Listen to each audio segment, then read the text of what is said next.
नमस्कार दोस्तों, मैं अंकुर उपाध्याय स्वागत करता हूं आप सभी का एक बार फिर से अपनी नई वीडियो में। सबसे पहले आज रिजल्ट सीजन हो गया है समाप्त। बेसिक जानकारी, जैसे ही क्वार्टर खत्म होता है कंपनी के पास 45 दिन का समय होता है क्वार्टरली नंबर पोस्ट करने के लिए। जैसे कि क्वार्टर 1 जून में खत्म हुआ तो पूरा जुलाई और अगस्त 14 तक 45 दिन खत्म हो गए। रिजल्ट सीजन खत्म एक तरीके से। कंपनी के पास यही 45 दिन होते हैं अपने क्वार्टर 1 के नंबर पोस्ट करने के लिए।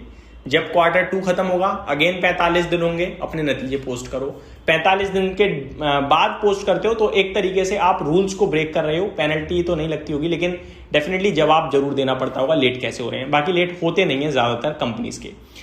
एक और फाइनल चीज, जब फाइनेंशियल ईयर एंड होता है यानी वित्त वर्ष खत्म होता है, यानी 31 मार्च ये क्वार्टर 4 होता है, खत्म हो गया, यहां कंपनी को 45 दिन नहीं मिलते हैं, यहां कंपनी को 2 महीने का समय मिलता है। यानी मई के एंड तक कंपनी अपने नतीजे पोस्ट कर सकती है। ऐसा इसलिए क्योंकि जब वित्त वर्ष खत्म होता है तो कंपनी के पास काम थोड़ा ज्यादा होता है, पूरी बैलेंस शीट बनानी पड़ती है, पूरा फाइनेंशियल ईयर दिखाना पड़ता है, जिसकी वजह से कंपनी को अतिरिक्त 15 दिन का समय दिया जाता है। आगे बढ़ते हैं।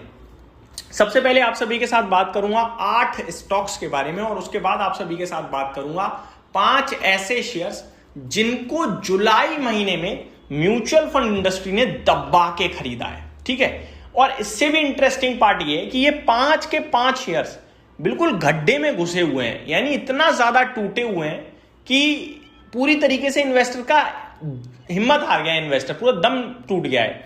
लेकिन फंडामेंटल सबके स्ट्रांग है। अब फंडामेंटल स्ट्रांग है, डीआईआई खरीदने लगे हैं, क्या यहां पे रिकवरी तेजी के चांसेस बनेंगे, ये सवाल है। खैर शुरू करते हैं। सबसे पहला स्टॉक है दोस्तों फैक्ट। फैक्ट के नतीजे आते हुए दिखे हैं। नंबर्स कैसे हैं मैं आप सभी के साथ बिना देरी के शेयर करना चाहूंगा। प्रॉफिट कंपनी का 4.3 करोड़ के कंपैरिजन में 61.9 करोड़ का लॉस आया है, यानी मुनाफे से घाटे में आ गई है कंपनी, वो भी बड़े वाले, तो काफी खराब नंबर कहूंगा मैं। वहीं अगर बात करें हम एबिटा की तो 24 करोड़ के गेन के सामने करीब करीब 30 करोड़ का लॉस है एबिटा, तो बहुत ही खराब नंबर है, डिजास्टर टाइप। लेकिन रेवेन्यू ठीक है 1000 करोड़ से 1250 करोड़ का, तो नंबर मैं तो डिसअपॉइंटमेंट देख रहा हूं इन नंबर्स में। हालांकि स्टॉक के रिजल्ट्स ओपन मार्केट में आ गए थे, वीक परफॉर्मेंस भी हम सभी ने देखी है। अगला स्टॉक है ट्यूब इंडिया इन्वेस्टमेंट। 300 करोड़ के सामने 170 करोड़ का मुनाफा, 5300 करोड़ के सामने 6200 करोड़ का रेवेन्यू, 10.3% से 8.8% के मार्जिन और 546 करोड़ का 548 करोड़ हो गया है एबिटा। नंबर इसके भी वीक हैं क्योंकि नंबर में प्रॉफिट काफी तेज टूटा है, मार्जिन घटे हैं, एबिटा सेम रहा है, एकमात्र रेवेन्यू ऊपर है, बाकी सब खराब है। अगला स्टॉक है एल्केम लैब। एल्केम लैब ने भी खराब नतीजे पोस्ट करे हैं। मुनाफा 660 करोड़ के कंपेरिजन में 520 करोड़ रह गया है। रेवेन्यू 3370 करोड़ से 3700 करोड़ आया, तो रेवेन्यू तो अच्छा है, लेकिन मार्जिन 21.9% से 20.48% पे रही हैं और एबिटा 740 करोड़ से 770 करोड़ है, तो हल्का फुल्का यहाँ पे आप देख रहे हैं मुनाफे में तेज गिरावट है, मार्जिन हल्के टूटे हैं, एबिटा और रेवेन्यू हल्का हल्का इंक्रीज हुआ है। अगला स्टॉक है नेटको फार्मा। यहाँ पे काफी कुछ है डिस्कस करने के लिए, लेकिन नंबर इसके भी वीक है। नंबर्स की बात करूं तो 480 करोड़ से 210 करोड़ का रह गया है प्रॉफिट, काफी वीक है ये। मार्जिन 42.97% से 25.4%, ये भी काफी खराब है। एबिटा 570 करोड़ से 186 करोड़ रह गया है और रेवेन्यू 1330 करोड़ से 730 करोड़ रह गया है, तो बहुत ही डिजास्टर टाइप नंबर साउंड कर रहे हैं मेरे को तो ये। आगे बात करी जाए, कंपनी ने फंड रेजिंग अप्रूव करी है 2000 करोड़ की और कंपनी ने 1.5 यानी ₹1.5 प्रति शेयर का डिविडेंड भी अनाउंस करा है, ये बड़ी चीजें थी। BDL Bharat dynamics limited, number बहुत ही शानदार आए हैं।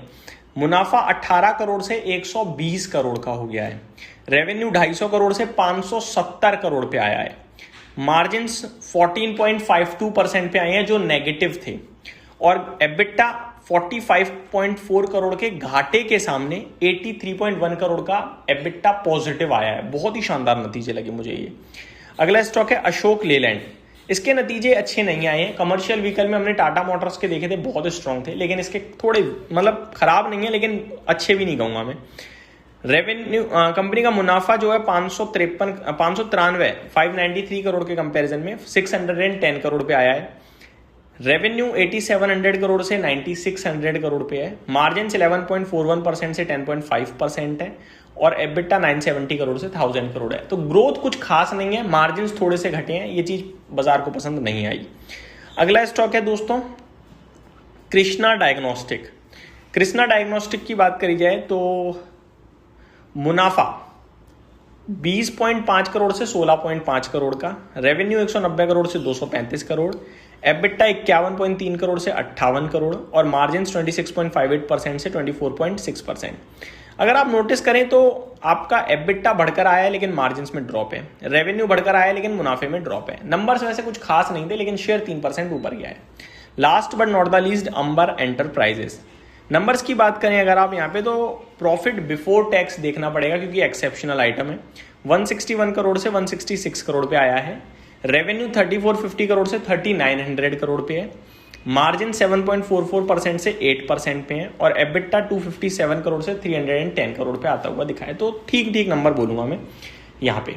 अब आते हैं 5 स्टॉक पे। पहला स्टॉक है दोस्तों RVNL। म्यूचुअल फंड इंडस्ट्री ने जुलाई मंथ में इसमें करीब 11,400 करोड़ की बाइंग करी है, बड़ी बाइंग है और ये मंथ ऑन मंथ बेसिस पे 124% बढ़कर आया है डेटा।